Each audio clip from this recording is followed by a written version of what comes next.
Hello my dear students. स्वागत है आपका अपने इस YouTube channel Upendra Kumar study point पर। तो डियर स्टूडेंट्स, आज हम लेके आए हैं क्लास 10th साइंस, और साइंस में वो भी जीव विज्ञान, अंग्रेजी में बोले तो बायोलॉजी। इसके 15 अति मोस्ट महत्वपूर्ण क्वेश्चन, जिसमें जैसे कि आपको पता है कि कल आपका पेपर होने वाला है, उसमें इसमें से कम आपको 4 से 5 क्वेश्चन आने की संभावना कम से कम मैं बताता हूँ आपको 80 से 90% इसी में से फंस सकते हैं, क्योंकि मैंने इसमें अति महत्वपूर्ण प्रश्न लिए हैं। तो डियर स्टूडेंट, चलिए ज़्यादा फालतू की बातें न करते हुए सीधे प्रश्न की बात करते हैं। प्रश्न नंबर 1 है, स्वपोषी पोषण के लिए आवश्यक है। तो स्वपोषी पोषण के लिए आवश्यक क्या है?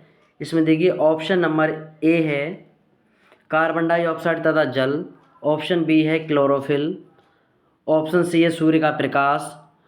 तो देखिए, जो स्वपोषी पोषण हमें इसमें से सभी के लिए, यानी कि उपर्युक्त सभी के लिए आवश्यक है। इसमें ऑप्शन नंबर डी आपका बिल्कुल करेक्ट हो जाएगा, ऑप्शन नंबर डी। चलिए, इसी क्रम में क्वेश्चन नंबर 2 की तरफ चलते हैं। प्रश्न नंबर 2 में लिखा है, यकृत स्त्रावित करता है। ऑप्शन ए है इसमें लार, ऑप्शन बी है जठर रस, ऑप्शन सी है पित्तरस, ऑप्शन डी है अग्न्याशिक रस। तो डियर स्टूडेंट, इसका राइट ऑप्शन हो जाएगा पित्तरस।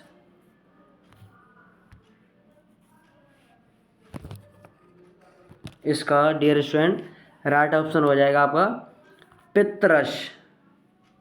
ऑप्शन नंबर सी सही है, बिल्कुल ठीक। चलिए आगे इसी क्रम में क्वेश्चन नंबर 3 की तरफ चलते हैं। प्रश्न नंबर 3 में है, हीमोग्लोबिन महत्वपूर्ण भूमिका निभाता है। किस में निभाता है? हीमोग्लोबिन उत्सर्जन में, श्वसन में, पाचन में, वृद्धि में। तो डियर स्टूडेंट्स, इसका राइट ऑप्शन हो जाएगा श्वसन में, यानी कि हीमोग्लोबिन मीन्स होता है खून, हमारे ब्लड। तो ये ब्लड किस में महत्वपूर्ण सहायता निभाता है? श्वसन में। तो डियर स्टूडेंट, इसका राइट ऑप्शन हो जाएगा आपका ऑप्शन नंबर बी, ये है ठीक। चलिए इसी क्रम में क्वेश्चन नंबर 4 की तरफ चलते हैं। प्रश्न नंबर 4 में लिखा है, पादप में जाइलम उत्तरदायी है किसके लिए? जल का वहन के लिए, या भोजन का वहन के लिए, या अमीनो अम्ल का वहन के लिए, या ऑक्सीजन का वहन के लिए। तो डियर स्टूडेंट्स, इसमें राइट ऑप्शन हो जाएगा आपका जल का वहन के लिए। कौन सा? जल का वहन के लिए, ये ऑप्शन बिल्कुल सही हो जाएगा ठीक। चलिए इसी क्रम में क्वेश्चन नंबर 5, पित्तरस का स्त्राव होता है। पित्तरस का स्त्राव होता है, इसमें ऑप्शन नंबर ए है पित्ताशय में, यकृत में, अग्नाशय में, या आमाशय में।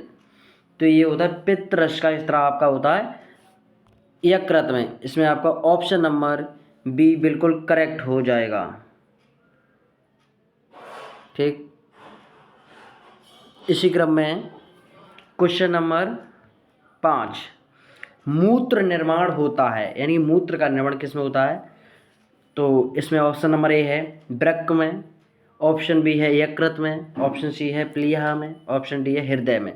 तो डियर स्टूडेंट्स, इसका राइट ऑप्शन हो जाएगा ऑप्शन नंबर ए वृक्क में। किसमें? वृक्क में ठीक। इसी क्रम में क्वेश्चन नंबर 7, लार में कौन सा एंजाइम पाया जाता है? लार में कौन सा एंजाइम पाया जाता है? तो डियर स्टूडेंट, इसमें ऑप्शन नंबर ए है पेप्सिन, ऑप्शन बी है एमिलेस, ऑप्शन सी है ट्रिप्सिन, ऑप्शन डी है लाइपेज। तो डियर स्टूडेंट्स, इसमें आपका राइट ऑप्शन हो जाएगा pepsin, option number A pepsin ठीक। इसी क्रम में क्वेश्चन नंबर 8, प्रकाश संश्लेषण प्रक्रम के दौरान क्या नहीं संश्लेषित होता है? मतलब जो प्रकाश का संश्लेषण होता है उस दौरान क्या चीज़ संश्लेषित नहीं होती? तो डियर स्टूडेंट्स, इसमें ऑप्शन ए है ऑक्सीजन, ऑप्शन बी है CO2, ऑप्शन सी है जल तथा ऑप्शन डी है ग्लूकोज। तो इसमें ऑप्शन बी बिल्कुल करेक्ट हो जाएगा, CO2। ठीक। इसी क्रम में क्वेश्चन नंबर 9, सामान्य मनुष्य में मस्तिष्क का भार होता है, यानी कि सामान्य नॉर्मल मनुष्य होता है, मानव होता है, उसके मस्तिष्क मीन्स माइंड का भार, वेट, वजन कितना होता है। ठीक है। तो इसमें ऑप्शन नंबर है 1000 से 1100 ग्राम, ऑप्शन बी है 1300 से 1400 ग्राम, ऑप्शन सी है 900 से 1000 ग्राम, ऑप्शन डी है 1600 से 1800 ग्राम। तो डियर स्टूडेंट्स, इसमें आपका राइट ऑप्शन बी हो जाएगा, जिसमें लिखा है 1300 से 1400 ग्राम, बिल्कुल करेक्ट है। यही होता है नॉर्मल मनुष्य के माइंड का वेट। ठीक। चलिए इसी क्रम में क्वेश्चन नंबर 10, मास्टर ग्रंथि है मीन्स मास्टर ग्रंथि किसे कहते हैं। इसमें पूरा प्रश्न नहीं लिखा है, इसने ऑप्शन की वजह से दे रखा है। मास्टर ग्रंथि है कौन सी है इनमें से जो ऑप्शन है, तो ऑप्शन नंबर 1 है थायराइड, ऑप्शन बी है एड्रिनल, ऑप्शन सी है पीनियल का है, और आपका ऑप्शन डी है पीयूष। तो डियर स्टूडेंट, इसका ऑप्शन नंबर डी बिल्कुल करेक्ट हो जाएगा, जो कि पीयूष ग्रंथि होती है। ठीक। चलिए इसी क्रम में क्वेश्चन नंबर 11 या 11, अलैंगिक जनन मुकुलन द्वारा होता है अमीबा में। ऑप्शन ए है अमीबा में, ऑप्शन बी है ईस्ट में, ऑप्शन सी है प्लेमोडियम में, ऑप्शन डी है लेशमानिया में। तो डियर स्टूडेंट्स, इसका ऑप्शन नंबर बी बिल्कुल करेक्ट हो जाएगा, जिसमें लिखा ये है ईस्ट में। ठीक, ईस्ट में। इसी क्रम में क्वेश्चन नंबर 12, पत्तियों पर कलियां विकसित होती हैं, पत्तियों पर कलियां विकसित होती हैं किसमें, पुदीना में, आलू में, ब्रायोफिल्म में, या इन सभी में। तो डियर स्टूडेंट्स, इसका ऑप्शन नंबर सी बिल्कुल सही हो जाएगा, जिसमें लिखा है ब्रायोफिल्म, यानी पत्तियों पर कलियां विकसित होती, कहाँ विकसित होती हैं, ब्रायोफिल्म में। किसमें, ब्रायोफिल्म। तो इसका ऑप्शन नंबर सी बिल्कुल करेक्ट हो जाएगा। ठीक। इसी क्रम में क्वेश्चन नंबर 13 की तरफ चलते हैं। इसमें लिखा है निम्न में से किस पौधे में पुष्प एक लिंगी होते हैं, मतलब कौन से पौधे में पुष्प ओनली एक लिंगी होते हैं, दो लिंगी नहीं होते हैं। ठीक। तो इसमें ऑप्शन नंबर ए है पपीता, ऑप्शन नंबर बी है गुड़हल, ऑप्शन नंबर सी है सरसों, ऑप्शन नंबर डी है मटर में। तो डियर स्टूडेंट, आप सोच के बताइए कौन सा हो सकता है आपके हिसाब से। चलिए हम बता देते हैं डियर स्टूडेंट, इसका राइट ऑप्शन है ए पपीता में।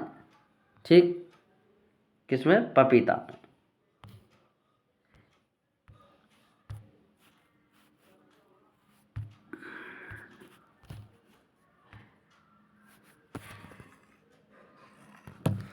तो इसी क्रम में क्वेश्चन नंबर 14 की तरफ चलते हैं। मेंडल ने अपना प्रयोग निम्न में से किस पौधे पर किया था। डियर स्टूडेंट्स, अभी ये प्रश्न थोड़ा वीडियो थोड़ी हिल गई थी, कोई बात नहीं, चलो।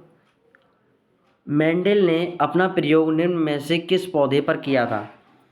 तो इसमें ऑप्शन नंबर ए है टमाटर, ऑप्शन बी है बैगन, ऑप्शन सी है मटर, ऑप्शन डी है सरसों पर। तो डियर स्टूडेंट, मेंडल ने अपना प्रयोग मटर के पौधे पर किया था। ठीक। तो इसमें आपका ऑप्शन नंबर सी बिल्कुल सही हो जाएगा। ठीक। चलिए इसी क्रम में आपका लास्ट क्वेश्चन है प्रश्न नंबर 15, मानव में गुणसूत्रों की संख्या है कितनी है, 22 है, 24 है, 42 है, 46। सॉरी, इसमें देखिए डियर स्टूडेंट्स, इसमें आपका ऑप्शन नंबर इनमें से कोई नहीं है, यानी कि आपका ऑप्शन नंबर मानव में गुणसूत्रों की संख्या 46 होती है, इसमें ऑप्शन नहीं है, तो इनमें से कोई नहीं, एक ऑप्शन और होना चाहिए था जो कि इसमें नहीं है। तो आप ध्यान रख लेना, मानव में गुणसूत्रों की संख्या कितनी होती है, 46, यानी कि 22 जोड़ी तो आपके सेम होते हैं, लेकिन लास्ट के जो 23वां बचता है मेल और फीमेल का जो अलग अलग होते हैं। ठीक, तो आज की वीडियो डियर स्टूडेंट इसको यहीं समाप्त करते हैं। और यदि आप अच्छे से पढ़ेंगे तो मुझे लगता है कि इन्हीं 15 क्वेश्चनों में से कम आपके 4 से 5 क्वेश्चन हो सकता है वहाँ पर मिल जाएं। यदि डियर स्टूडेंट यदि हमारी वीडियो या आपको समझ में आई हो तो हमारे चैनल को सब्सक्राइब करें। Thank you.